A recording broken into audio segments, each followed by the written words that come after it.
ગતરોજ ઉપરવાસમાં ધોધમાર વરસાદ પડવાને કારણે દીવ તેમજ ઠાઠર નદીમાં પાણી આવી જતા ડભોઈ તાલુકાના ગામોને થઈ અસર, જેમાં દંગીવાડા, બંબોજ, નારણપુરા, પ્રયાગપુરા સહિત 14 ગામોને થઈ અસર અને 6 ગામોમાં ઘૂસ્યા પાણી.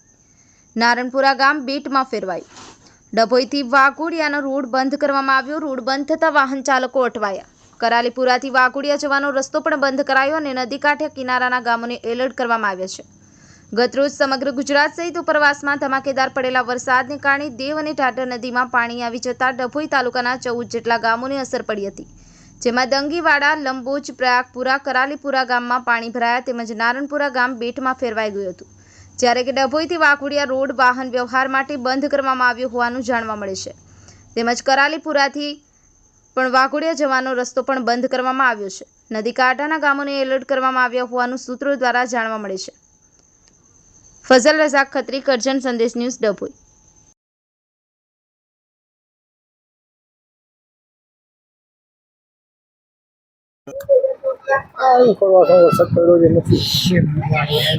આજરોજ જે ઉપરવાસમાં વરસાદો પડેલ છે તેના કારણે ગામમાં પાણી ઘૂસી ગયેલ છે. એમાં 5 થી 7 ગામો છે. એમાં નારણપુરા છે, દંગીવાડા છે, પ્રયાગપુરા છે, વીરપુરા છે, બંબોજ છે. એમાં ભારે વરસાદ ને ભારે ડેમમાંથી પાણી છોડવા બદલ આ બહુ તકલીફમાં મુકાઈ છે પબ્લિક. અને ડભોઈથી આ જે વાઘોડિયા રોડ જાય છે, જે ડાયવર્ઝન આપેલું છે, એ રોડ સદંતર બંધ થઈ ગયેલ છે.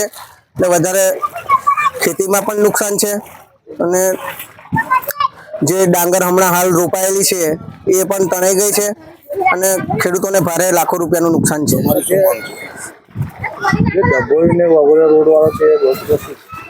એ ડભોઈથી વાઘોડિયા રોડ જાય, દાખલા તરીકે આગળ બ્રિજ બને છે એટલે ડાયવર્ઝન અહીંયાથી આપેલું છે.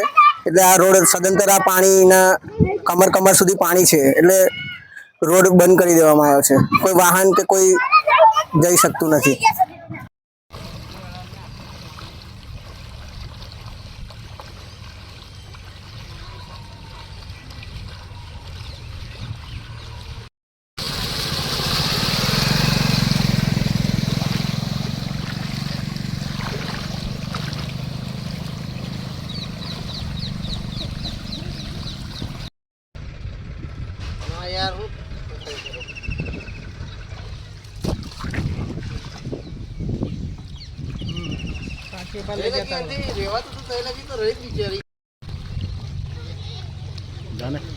જલાંતરથી ટ્રેક્ટર લઈને આવી.